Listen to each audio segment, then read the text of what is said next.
Are you ready for phase one?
Welcome, ladies and gentlemen, to the Southwest Region bonus race. Yes, that's right. I'm joined with you here again with Moti. Good evening, Moti. Good evening. I don't think anyone can call climbing up the Alpe bonus, but there you go. No, but you can see we've finished the first series of the Southwest British Cycling Regions competition, and Charlie said what best to do in the middle than fit a bonus round. So yes, we are going up the Alp Du Zwift this evening. All 17k of it pretty much, with this little entry that we can see. So racing is underway. We have started just over the bridge, and as you can see we are heading down towards the bottom of the Alp Du Zwift before we go up it. So tell us a little bit about what we can expect to find today, Moti. Well, the Alpe Du Zwift is almost identical to the Alpe d'Huez climb that's in France. That's always part of the Tour de France. So it's pretty much exactly as it would be in real life, and a lot of people who've ridden both Alpe Du Zwift and Alpe d'Huez have said how realistic the course actually is. So it's a little bit shorter than the TDF course. It's about 2 kilometers shorter at 12.24 kilometers, and it's only about 40 meters in less height with regards to elevation. So this course is 1,025 or 1,095 meters of elevation, which is quite a climb over 12.44 kilometers, and it averages around about 8.5% over the whole climb, but that goes up and down as we will see as the ride goes on. The good thing about this climb is that it's very much fit into little switchbacks. So we'll see as we go up these little key points where they're all numbered. There's 21 of them all together, and that kind of indicates how close you are up to the top of the climb. And that's really good for these riders because it allows them to break the segments down into little chunks that they can just work on and pace themselves up the climb. The actual real climb in real life is the record is by Romain Bardet, set in the Tour de France in 2018, who was run by our very own British Mr. Geraint Thomas, who actually won that stage, but Romain set the fastest time up. In the game itself, the fastest time up this climb is 32 minutes and 26 seconds. Romain did it the whole climb in 41 minutes in the Tour de France. So it just shows how much the Zwift speeds are a little bit faster than real life. My fastest time is 55 minutes, but Liam, I was looking for your fastest time on the Alp Du Zwift, and I couldn't find one, so I'm sure that's just a bug in the game, and that you must 40. surely have climbed this hill at one point in time. About 41 minutes for myself. About 41 minutes. Not recorded anywhere at all, so I'm just going to have to take your word for it. We'll have to see if we can find it. Look in the archives, in the cobbled archives. Not one that I try and do myself up here. It's it's an absolute sweat fest, and that's what we're going to see to these guys out here and girls out here today in the course. And it's great to see them all coming out. Weather today, Moti. What's the rain all about? Is it raining up in Geordie land? Yeah, it was absolutely bucketing down this morning in Geordieland. It was raining last night, which is not bad at all. But it's been so warm, muggy, rainy. It's been horrible today. So definitely not one for getting out on the bike, because I am very much a fair weather rider. And if you can see here as they're going through the jungle, they've got beautiful sunshine blazing down on them today in the jungle before they turn right onto the Alp. And they'll, oh no doubt, we'll see a little bit of snow, I think, today. Absolutely beautiful weather here on Rotopen. As we can just see at the top of the screen, you can see the Alp Du Zwift just peeking up through the top of the screen there, just as we come through the Mayon jungle. We'll soon be taking that right-hand turn though and getting straight on it. So, what's your predictions today then, Moti? So, what do we think? We got the A's here, we got the B categories mixing in the front group here. What are you expecting today from the riders, the time-wise? I'm going to predict, about a late 30 or an early 40 minutes to crest to the top. Oh, that is for the actual whole race time. That's very well, not very for the whole race. I'm sorry. To be clear, from the bottom of the KOM, I'm going to get my old stopwatch going.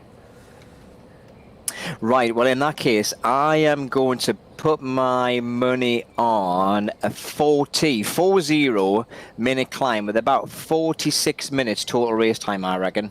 46 minutes. Okay, right. Well, you heard it here first, guys. You can see us. We're on YouTube, Facebook and Twitch. Get your predictions in.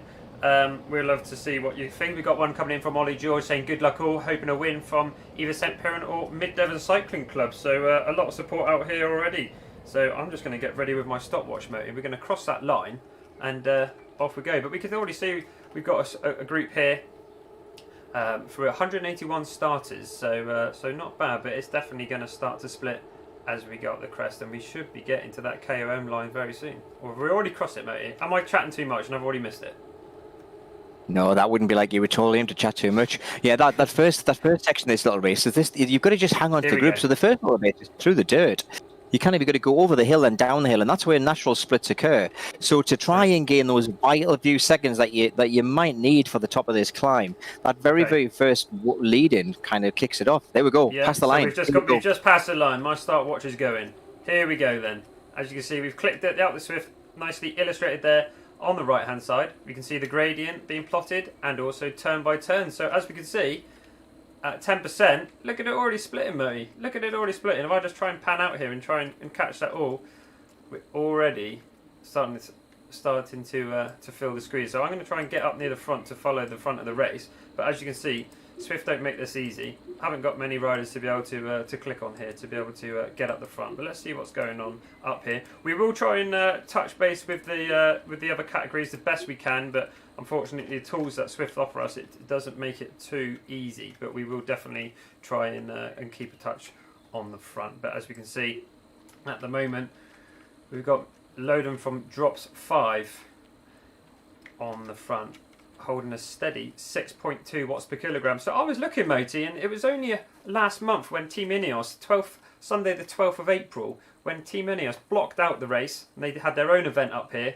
doing their own course on the Fire of Ice course, and obviously, like you said, Rowan Dennis ran away with it up the top. 450 watts average, Moti, to climb to the top of Alp Du Zwift. Yeah. He blew the rest of the team away, to be fair. He just rode away from a lot of them. There wasn't anybody who was anywhere near kind of getting in touch with him for that climb. He just paced himself up, just got himself comfortable, tempoed up to the top, and just won it by a country mile. And actually, they're racing again this weekend, so, tune into that, because that's going to be another interesting race. Yeah, absolutely. But as we can see here, Mr. Loden's on the front. 330 watts, putting him at 6 to 6.5 watts per kilogram, 187 beats per minute. So he's definitely be interesting to see if he's going to be able to hold that for what we're calling a a 35 to 40 minute effort. It's a hard one to call at the moment, Moti, but let's have a look at as we go behind. Casey here from Dartmoor Velo. Casey, and good to see that we got the Team 2000 boys out here today. They've definitely played a part in the series, in Series 1, so it's great to see them out here supporting this bonus round up the Alp Du Zwift.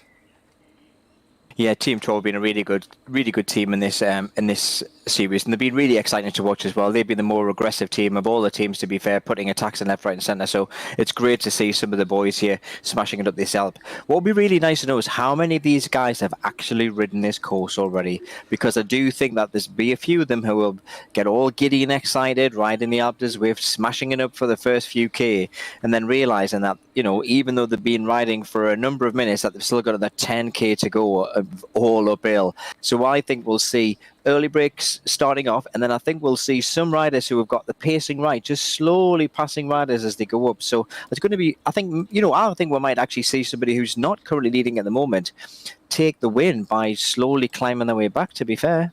Yeah, and as we go here through one of the first tunnels, Loden's still on the front here, 186 beats per minute, so he's definitely going to be feeling that in his pain cave. Like we say, if you're new to Zwift, all these riders are at their homes or works or anywhere, but they're riding a real bike on a real trainer. Definitely going through the pain, as we can see here, illustrated up in the top left hand corner, 186 beats per minute, so very much going to be working at the top end, I would have thought, almost in their VO2 max, or comfortably sat in their VO2 max.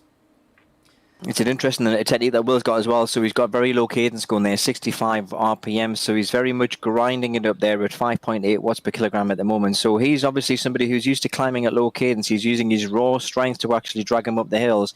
Will that start to culminate in fatigue somewhere up the climb, or will he be able to maintain this tempo going up? And it looks like he's actually got the best bike for the climb. So looking at Will, who's out there at the moment, looks like he's got the Specialized, and I think that's a Specialized Tarmac Pro he's riding. Can't quite tell from here which wheels he's got, and we know that the Specialized Tarmac Pro is the fastest bike on the Alp Du Zwift climb. By quite a country mile, actually. So he's got the right bike selection. Can't quite tell what wheels he's got, but if he's been up this before, you may well have the lightweight Meilenstein wheels, which you can only get by getting to the top of this climb and winning on the lottery spinner, which can give you gloves or gives you a helmet. But the lucky few get these lightweight Meilenstein wheels, which by far massively reduce the weight. And I was having a look at these in real life. So in real life, a pair of those wheels weighs about 900 grams. The frame of the bike itself is only 950 grams. So that's a pretty lightweight setup. Yeah, absolutely. And he's still on the front here. I can't believe his the heart rate he's able to sustain on the front, but doesn't seem to be struggling just now as he's opening that lead 6 seconds to the second place behind, where you have Dartmoor Velo. It's just ticking along, like you say again, Moti, a low RPM, grinding it out, 75 RPM, 289 watts, 185 beats per minute. So again, they haven't had much of a warm-up, so I'm guessing these guys and girls are going to have done a good solid warm-up before they've come straight out, because we've gone straight into the bottom of this climb, and it is a solid TT effort all the way up to the top. Well, Will, who's leading at the moment, he's only 56 kilograms, so he's built perfectly to be a climber. And he's probably living at altitude as well, Moti. What's the chances? Oh, with a name like Loudon, where's he based? Based in the UK? Where's he going to be? Unless he's based in the top of Ben Nevis, I don't think that's going to be likely, is it? He's very comfortable. Let's have a little look at Zwift Power and see who we've got out here today. So let's take a little look. So on the A's, you can see definitely the power being put down. Plenty of 5 watts per kilogram averages already. Let's take a look at the B category. As we just go over to the B category, see if we can get a refresh. And you can see we can still see the pictures down in the right hand side. But who do we see in the B category, Moti? Oh, there's a few riders in the B category. Just before we go on there, just had a quick look at Will's stats on Zwift Power, and have a guess what his fastest segment time is up the Alp Du Zwift so far. Fastest, 38 minutes. Oh, that's not a bad guess. It's 35 minutes. So he's experienced on this climb. So he's setting himself up in a really good position here to kind of to win this. See if he can manage to tempo this up. So he knows what he needs to do to get up there. So whether he'll manage to do it or not, I don't know. We'll see.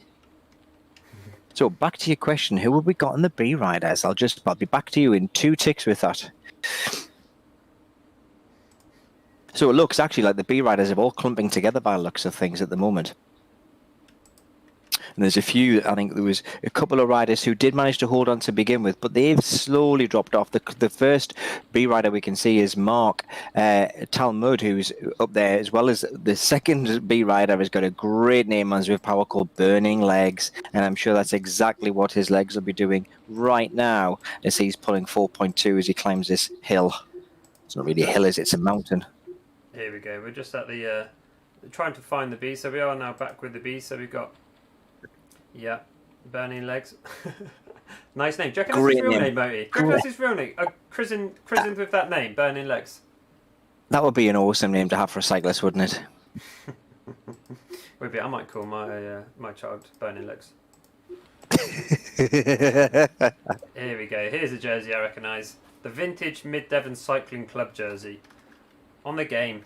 A lot of people jealous about that, Moti. A lot of people jealous about that. But there was a guy from Mid-Devon Cycling Club who jumped on the game early. So in the beta stage, they managed to get their club kit on the on Swift. Oh. So well done to Mid-Devon Cycling. Good. But it's a vintage kit now. They got a new one. Red all over. Can you not earn it by doing something very bizarre in Zwift and get the? They should have a Mid-Devon event, really, shouldn't, where you can win the kit. Should do. Should be able to give it away. Let's just click up through the riders again. Again, apologies for how we have to navigate through this, but it's not me. So we've got Army Cycling out here, M Ward out here with Gary Chambers, also from Army Cycling. I've seen up here, just chasing up the climb as we move up through the positions. Here we go, another Exeter Wheelers Cycling Club. So James Madison from Exeter Wheelers Cycling Club. Good to see representation from Exeter Wheelers. As we go, we got Rubens out on course, Moti. Ruben from North Devon Wheelers. So we've seen Ruben during Series 1. So great to see him out here, 13 years old. 190 beats per minute. But I expect that's probably resting heart rate for a young and 13-year-old. What do you reckon? I would have thought so. He's doing all right as well, Ruben, isn't he? He's at 23rd position at the moment. So he's only He's perfectly built for this climb. He's only 47 kilograms. He's currently pushing 4.7 watts per kilogram, 240 watts for him, or 220 watts for him up this climb. So he's pacing himself up nicely. I think 4.7 is not a bad pace to go up. Not quite in the red figures that the top guys are, but he could just slowly work his way through this field if he manages to maintain that. Yeah, and now we're just currently looking at Charlie, who's organising the British Cycling Southwest Region Series here on Swift.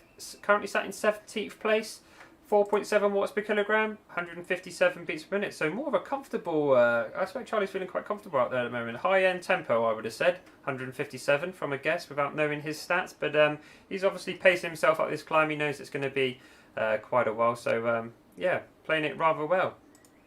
He is, and Charlie's currently pulling out the highest watts alongside Blake Pond. The two of them are pulling out the highest watts so far, which are 366 watts. They're both in the red on the Zwift Power.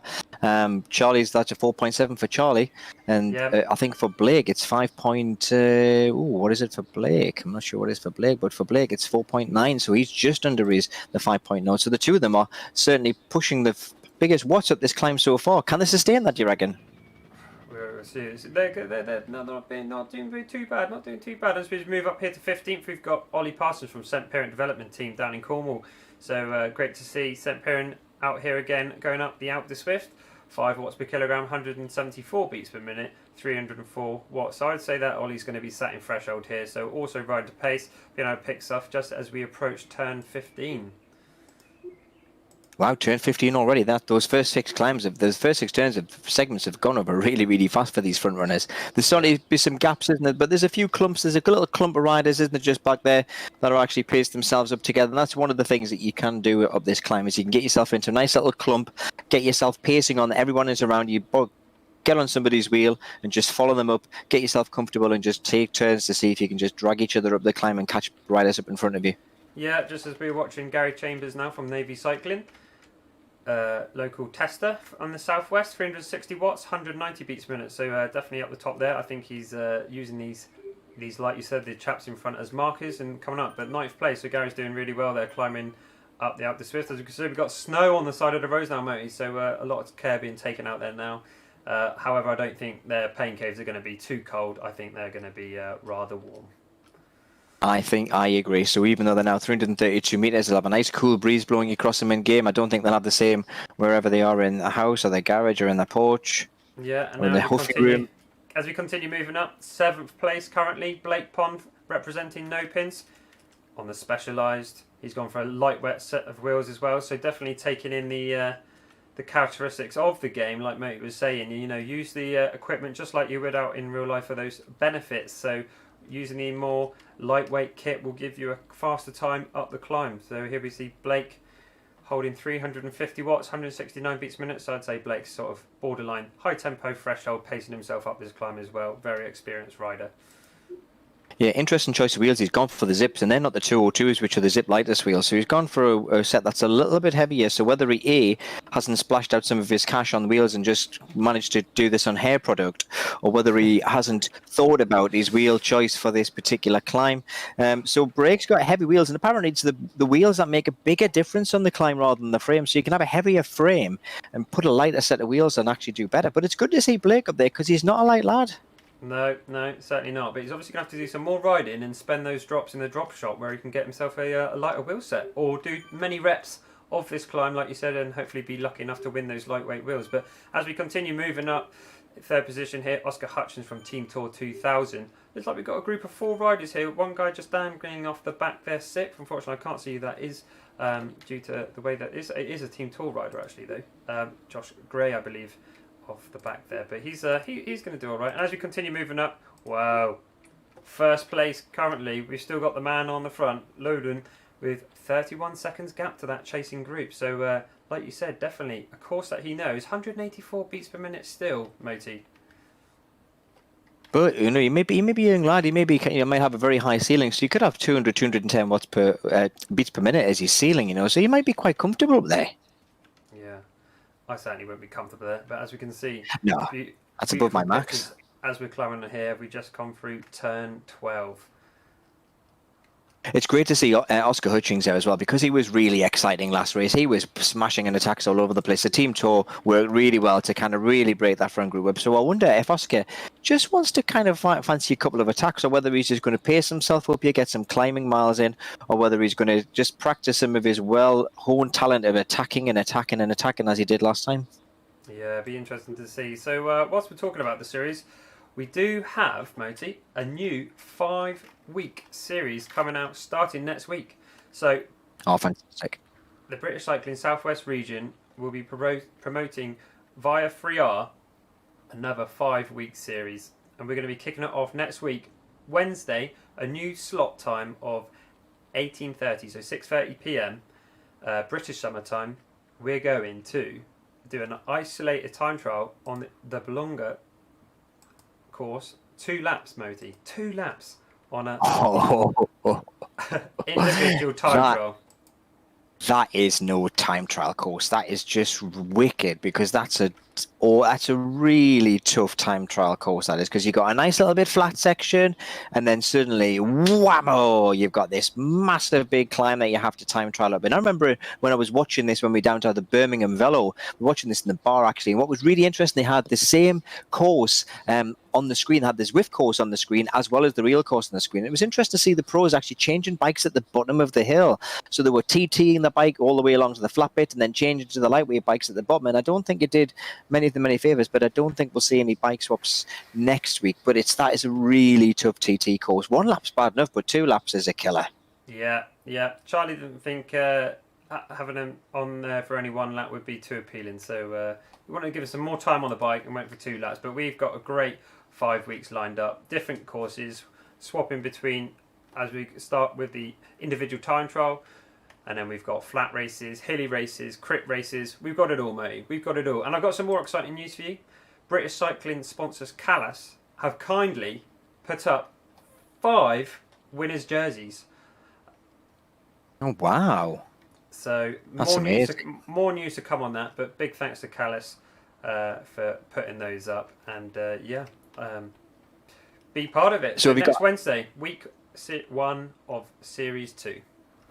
So when are we expected to see you modelling these beautiful jerseys in your finely toned Love Island body, Mr. Bard?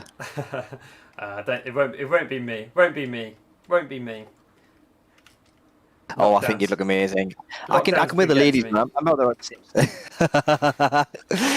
Well, it hasn't been Greg's pasties because they've been shut, so I know that that's not your vice over the lockdown. I know that for certain. No, sad times, sad times, sad times.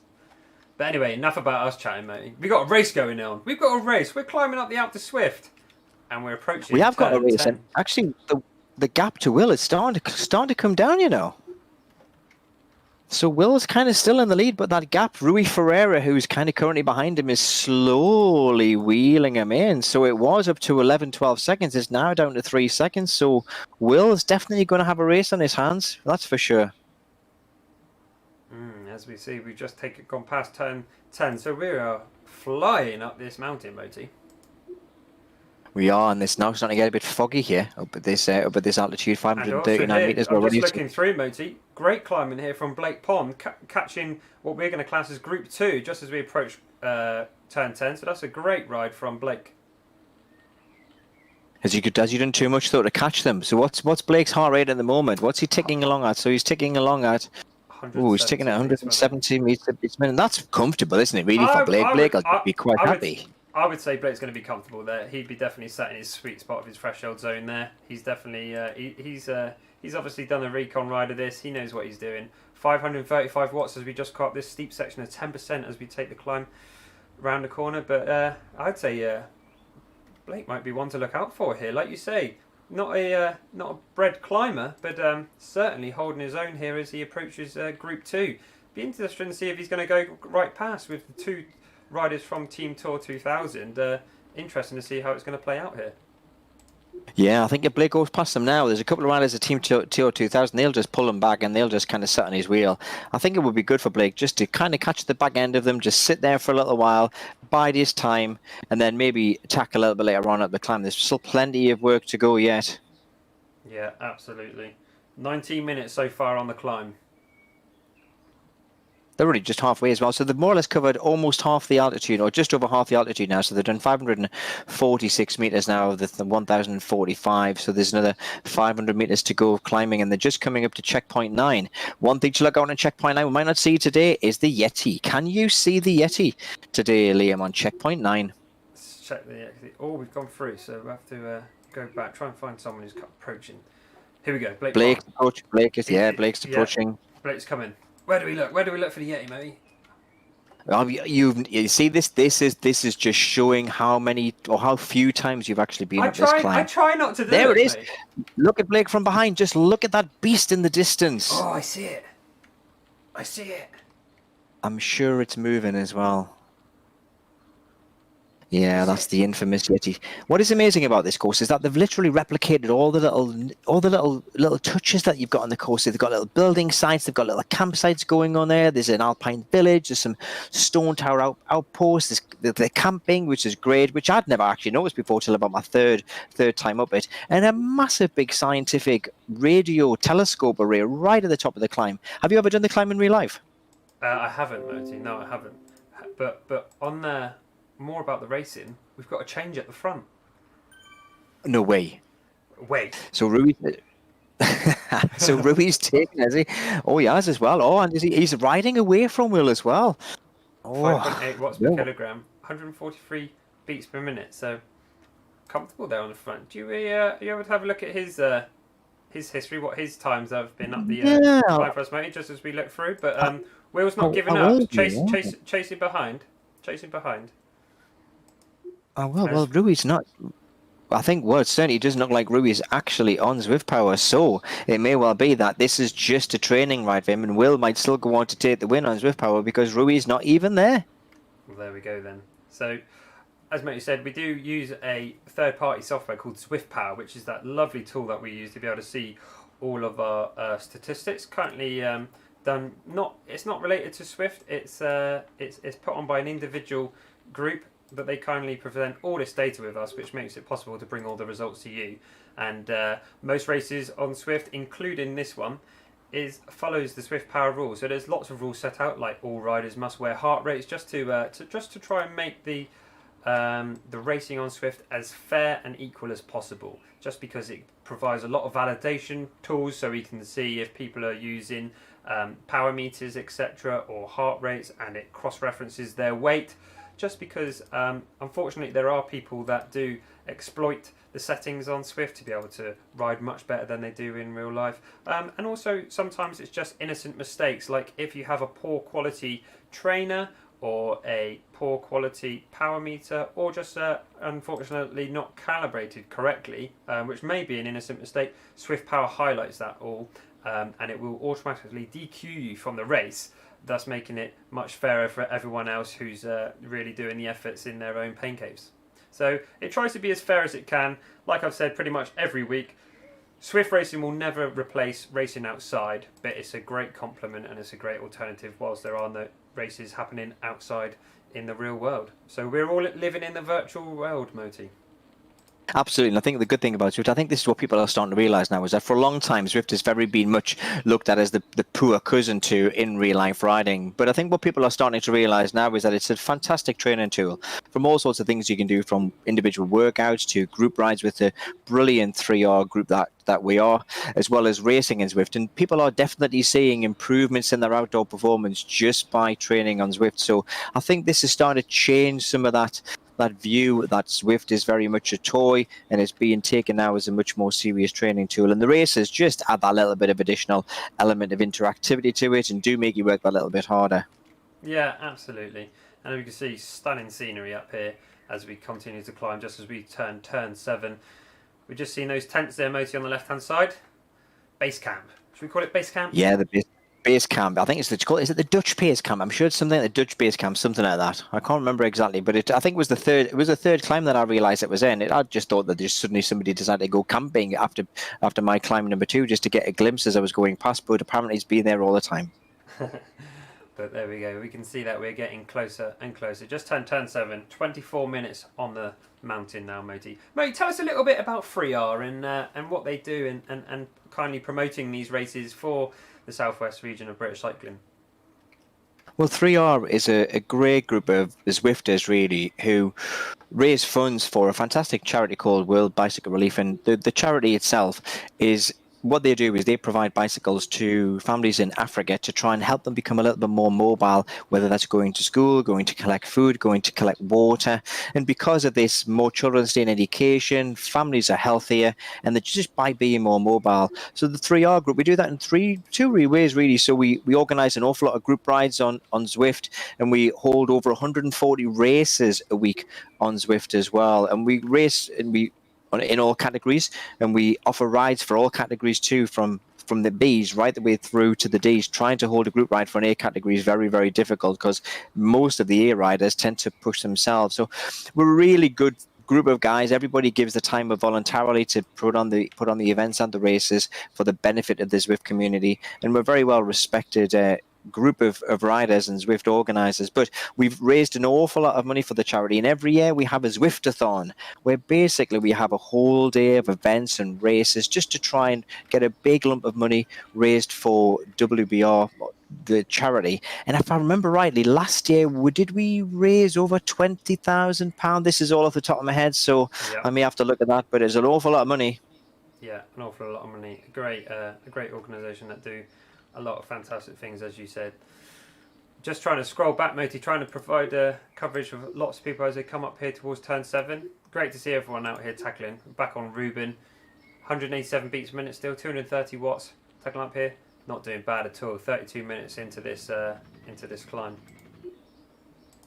And I've actually found Rui Ferreira on Zwift Power, but he's got a very, very eclectic set of results going back not too long. He's only done how many events? He's only done 17 races, so he's a relatively new Zwifter. It looks like he came onto the platform in January this year.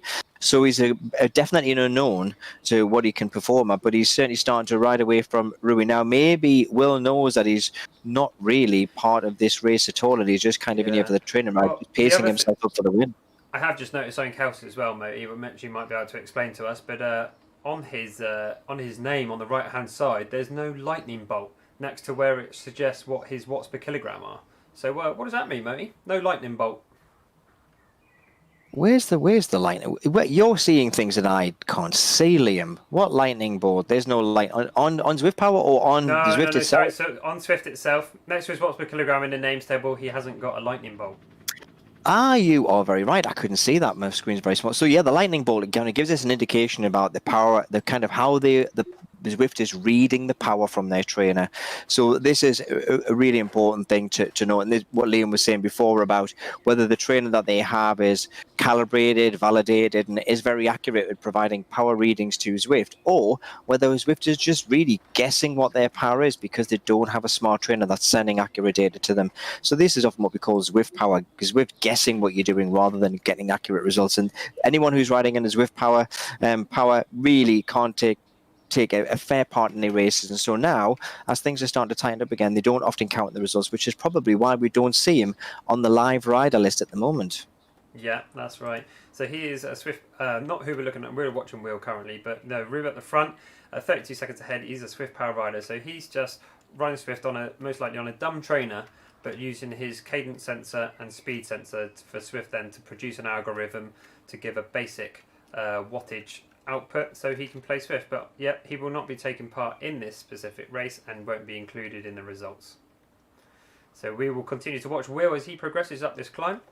28 minutes now into the climb, Moti, with Oscar just behind 39 seconds, still holding 5.2 watts per kilogram, 182 beats per minute. So I think there's a lot of hard work currently going out on here. Let's just take a little look at Swift Power, see what averages we're holding.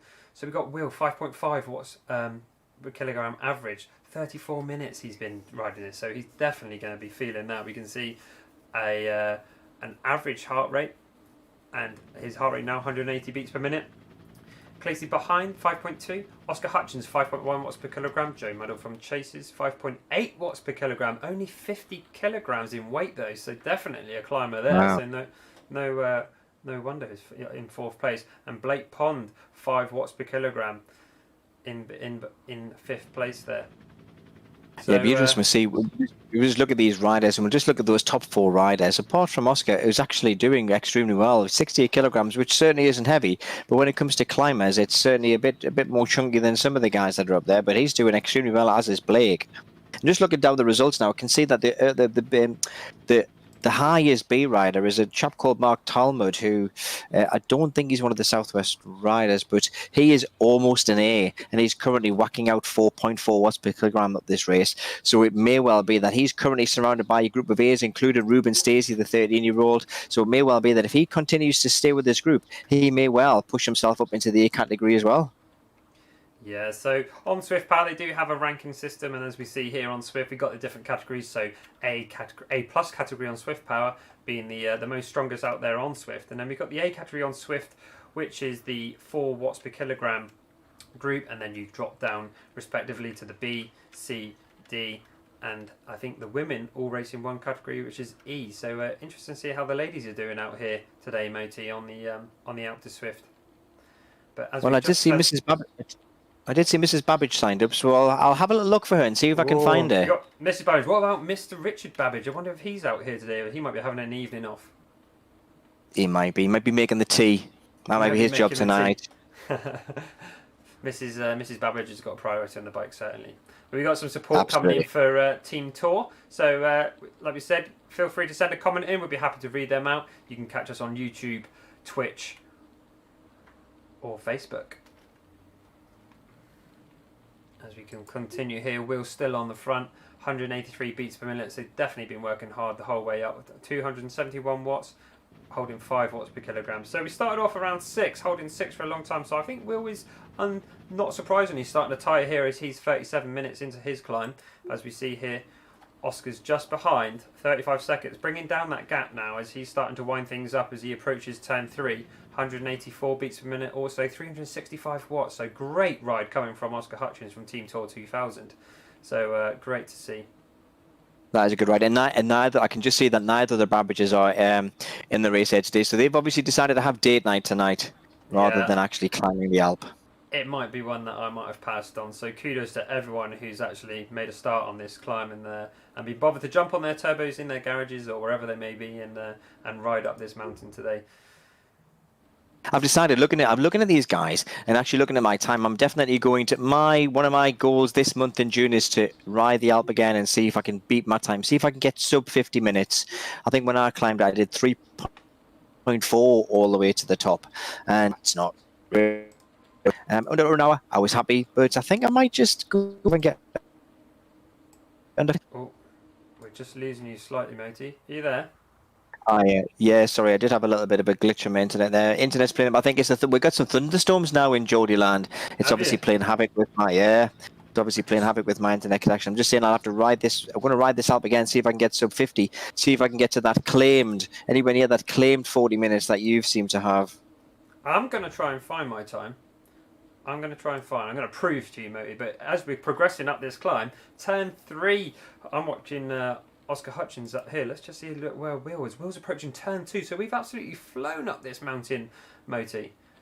We really have flown up this mountain. Really have gone up, and then we can now start this magnificent sculpture at the top of the Alp. Those two characters holding I don't know whether it's a giant hula hoop, whether it's a salt and vinegar.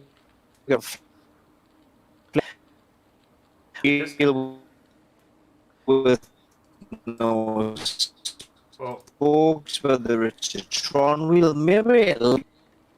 I'm not sure. But as we can see, mate, I'm just going to.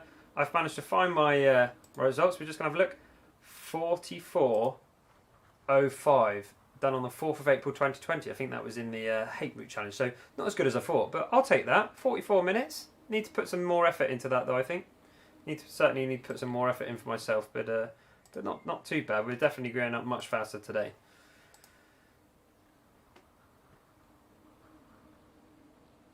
Hey up, lads! We got Will on the front here, pushing this, and Oscar Hutchins progressing here in 3rd place, 5 watts per kilogram as we approach turn 2.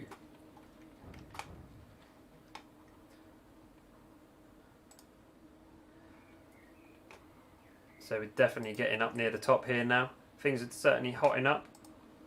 185 beats per minute still coming here from Oscar. Be interesting to see if we're going to get any attacks here from Clayton. It looks like we might have. Pushing to the front, working behind.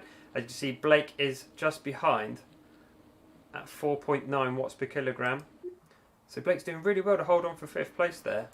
As they start to stack up behind you, we've got Dartmoor Velo here in 6th place. And Gary Chambers just behind in 7th. So some great performances coming through. But as we can see, Will's just coming up to approach turn 1, where he will be then sprinting to get to the top and finish up over the top.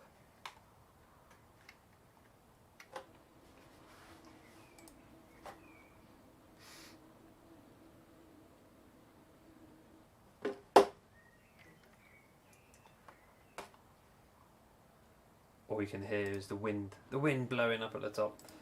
I think we've lost comms to you, Moti. Can you do silent? Give us a wave, mate, if you can hear us. I think we've lost Moti, unfortunately. But as you can see here, Will coming up to the top. We can just see the top there now, not far at all. He's done absolutely fantastic out here. 35 minutes to get to where he has. And as we can see here, things changing at the back. A slight attack coming like we thought. Distance since Oscar Hutchins from Team Tour 2000, 5.9 watts per kilogram. Just trying to hold on there. And we got Blake behind, 5.6 watts per kilogram. So we're definitely going to start to see these coming up over the top. But as we progress, we see Will coming in very much near the top now. 42 minutes 28 so far. Sorry, Liam, I think I might be back now. Oh, you're back. Welcome back, Moti. I'm back. We got lightning now as well. That's not going to be good from internet connection at all. Not good. I thought you have to run out of money in the meter. Yeah, put me 50p in, don't worry. So we're just getting near to the top, Moti. As you can see, Will is about to cross up over the crest and spin that magic wheel to see what he gets in the prize draw. But things are hotting up behind. As you can see, there's a slight battle going on between Clayton and Oscar Hutchins of Team Tour 2000, whereas Blake Pond's just starting to wind things up behind, back in 5th. I wonder who's going to get this between Barney and Oscar, because I think who's going to put the kick in? I haven't got far to go. Is Barney going to put a little sprint in towards the end, or is Oscar going to just continue just to tempo it up to the top and just take that second place or third place? Well, it's going to be interesting to see, but like you say, at the moment they're playing neck and neck. But it looks like Oscar's putting a slight kick in as 5.5 as 1 second gap opens up. We can see there, but as we can see, Will is up over the front. And as we pan out, he is going to cross through that line right at the top. Look at that view, matey. Look at that view. You wouldn't want to fall off there, would you? Definitely not. But can you imagine going down there on a downhill bike? It'd be amazing. Well done to Will crossing over in first place in 37 minutes. So well done there. As we're now watching Oscar Hutchins come up towards the finishing line with Barney right behind him. Be interesting to see what we got here. I reckon they're going to have a little battle. They've got to have a battle. 190 beats a minute from Oscar. I don't know how much they've got in their legs. Do you think they've got a little fight in their legs? Or do you reckon they're that fatigued now, climbing up? But it looks like Barney's kicked 7.9 watts per kilogram. And Oscar has responded 8 point. We got a sprint, Moti. We got a sprint. Yes, we got a sprint finish. I think they just have to sprint finish. There's no way you could get to this bit and not go for sprint finish. This is going to be really tight. They're both on orange numbers. Bernie certainly seems to be pushing in a bit more. And he's just pipped Oscar to the line, hasn't he? That was a good finish. Absolutely. And as we can see here, we have got Blake Pond moving on up through. I've just come out of the event. So we're still in. We're watching Blake come up, I believe, for 5th place as he comes up over the top. Blake, again, he's putting in some good numbers at the top there. He's up to 6.6 watts per kilogram. So he's certainly not taking it easy either. He's up his cadence a little bit. Just to try and spin those legs out, see if he can get those extra few watts to the top. 175, a well-paced ride from Blake. He's going to be really happy with that. And with the Swift DQ, Swift Power DQs, he's most likely going to take 3rd on the night. So a fantastic ride. There we go, kick to the line, absolutely fantastic. But that's about it from us, Moti. So thanks for joining us for this bonus roundup, the Alp Du Zwift. You're very welcome. Sorry for the technical difficulties we had up here in Geordieland. But this doesn't count for anything storms. tonight. This is just for fun. But I will look forward to seeing you here back next week as we start Series 2 of the British Cycling Southwest Region Race Series. Thanks for joining us tonight, Moti. It's been great fun. I'm glad I've not been riding, but it's always a good time to talk to you. Cheers, Liam. Yeah, looking forward to next week to see some real pain being done in Italy. All the best. Well done, everyone. Cheers and good night.